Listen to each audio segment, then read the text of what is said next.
నా భార్య వేరే వ్యక్తితో అక్రమ సంబంధం పెట్టుకుంది. ఇదేంటంటే వాళ్ళకి వివాహమై ఒక 10 years అయిందంటండి. ఒక బాబు ఉన్నాడు. ఈవిడ ఎవరైతే ఉన్నారో ఈవిడ ఎదురుగా ఉండే ఒక స్టూడెంట్తో అక్రమ సంబంధం పెట్టుకుంది. ఇదేంటని అడిగితే, నువ్వు నాతో సరిగా ఉండట్లేదు, నేను అతనితో ఉంటున్నాను, నువ్వు నాకు అక్కర్లేదు, నువ్వు నాకు డబ్బులు ఇచ్చేసే అంటుంది. నాకు ఒక పిల్లోడు ఉన్నాడు, నాకు ఆ పిల్లోడిని చూసుకోవాలన్న ప్రేమ ఉంది. ఇంత జరిగినా నాకు నా భార్య కావాలని ఉంది.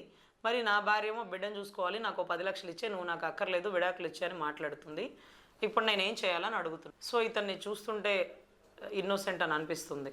ఎందుకంటే భార్య ఎదురున్న స్టూడెంట్స్తో తప్పు చేస్తుందని తెలిసినా సరే నాకు నా భార్య కావాలి, నా బిడ్డ కావాలి అంటున్నాడంటే అతను నిజంగా అతని ఔదార్యానికి మెచ్చుకోవాలి. ఇప్పుడు ఈమె 10 లక్షలు దేనికి అడుగుతుందంటే బిడ్డను చూసుకోవడానికంటే. సో ఈవిడ 10 లక్షలు బిడ్డను చూసుకోవడానికని తీసుకుంటే, ఒకవేళ ఆ భర్త కనుక ఇస్తే ఎవరైతే ఈ స్టూడెంట్తో ఇల్లీగల్ రిలేషన్ ఉన్నాడో ఆ 10 లక్షలు మొత్తం కాజేస్తాడు. ఐఎమ్ 100% షూర్ అండి. బిడ్డ పేరుతో ఫిక్స్డ్ డిపాజిట్ వేసి 18 ఏళ్ల వరకు తీయడానికి వీలు లేకుండా పెట్టే చాలా చోట్ల జరిగేది ఇదే అండి. ఎందుకంటే రేపు పెళ్లి చేసుకున్న వాడైనా రిలేషన్లో ఉన్నవాడైనా ఈవిడి మీద ప్రేమ గారి ఏమి ఉండడు. ఎందుకంటే ఆవిడ ద్వారా వచ్చే డబ్బులు, ఆస్తులు, పొలాల కోసమే ఈ ప్రేమలు, ఈ రిలేషన్స్, ఈ తప్పుడు రిలేషన్స్ ఎస్పెషల్గా ఇవి నేనైతే భావిస్తాను మనస్ఫూర్తిగా. ఎందుకంటే అప్పటికప్పుడు పుట్టే ప్రేమని అంత తొందరగా నమ్మాల్సిన అవసరం లేదు, కొంత నమ్మచ్చు, అంతా నమ్మక్కర్లేదు. సో ఇక్కడ ఈ భర్త 10 లక్షలు ఇవ్వమని అడుగుతుంది, నా బిడ్డని పెంచాలంటుంది, లేకపోతే చూసుకోవాలంటే 10 లక్షలు ఇవ్వమంటుందని. సార్ మీరేమీ 10 లక్షలు ఇవ్వాల్సిన పని లేదు. మీ దగ్గర ఈ స్టూడెంట్తో రిలేషన్లో ఉండేటటువంటి ఆధారాలు ఏమన్నా ఉంటాయి, 497 అడల్టరీ గ్రౌండ్ కింద మీరు ఫైల్ చేయొచ్చు. ఆవిడ తప్పు అని తెలుస్తుంది. మీరు చివరిలో ఒకటి అడిగినారు, నాకు నా భార్య కావాలి, నా బిడ్డ కావాలని. అట్లాంటప్పుడు మీకు ఈ గ్రౌండ్స్ కూడా అంటే ఈ గ్రౌండ్స్ మీరు యూటిలైజ్ చేసుకోలేరు.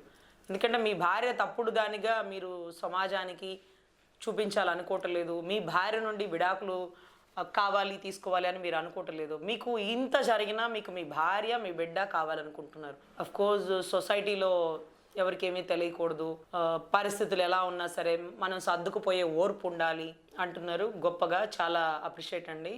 సో మీకు అసలు మీరు ఆ 10 లక్షలు ఇవ్వకండి. డబ్బుల కోసం ఇవాళ కాకపోతే రేపైనా మీ భార్య మీ దగ్గరకు వస్తుంది.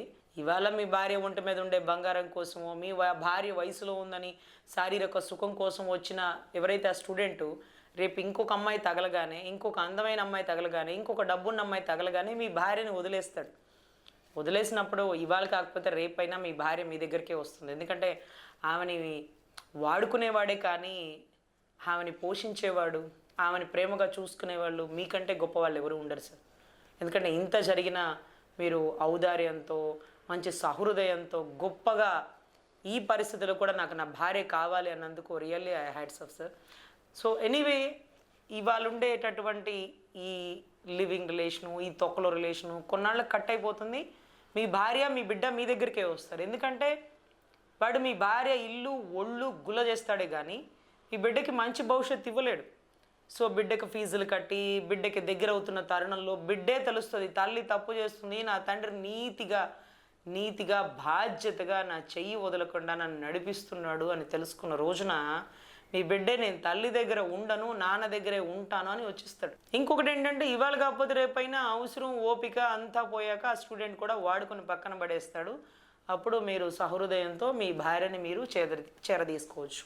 ఎందుకంటే మీది మంచి మనసు, మంచి హృదయం, గొప్ప ఔదార్యం. కాబట్టి మీలాంటి వాళ్ళు కూడా సొసైటీలో 100లో ఒక 10 మంది ఉన్నారు. కాబట్టి ఇంకా కూడా ధర్మం 4 పాదాల మీద నడుస్తుందని చెప్పాలి. భార్యని అనుమానించి కొట్టేవాళ్ళు, లేకపోతే అనుమానించి వేధించి బాధించేవారు, శారీరకంగా ఒక వస్తువు కంటే హీనంగా వాడుకునే వాళ్ళు ఉన్నప్పుడు ఉన్న సొసైటీలో భర్త వేరొకరితో తప్పు చేస్తుందని, భార్య వేరొకరితో తప్పు చేస్తుందని ఇలా సర్దుకుపోయే భర్తలు, భార్యలు సొసైటీలో ఉన్నంత వరకు నిజంగానండి చాలా గొప్ప మనసు ఉండాలి. తప్పుని క్షమించగలిగిన వాడు గొప్పవాడండి. అవతలవాడి తప్పుని, అవతలవాడి కోపాన్ని స్వీకరించగలిగిన వాడు దేవుడితో సమానం. సో 100% మీకు న్యాయం దొరుకుతుంది. మీరు ఆ 10 లక్షలు ఇవ్వాల్సిన పని లేదు.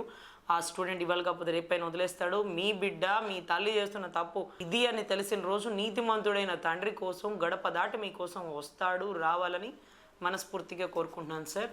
I'm very thankful to you. I'm really appreciate you.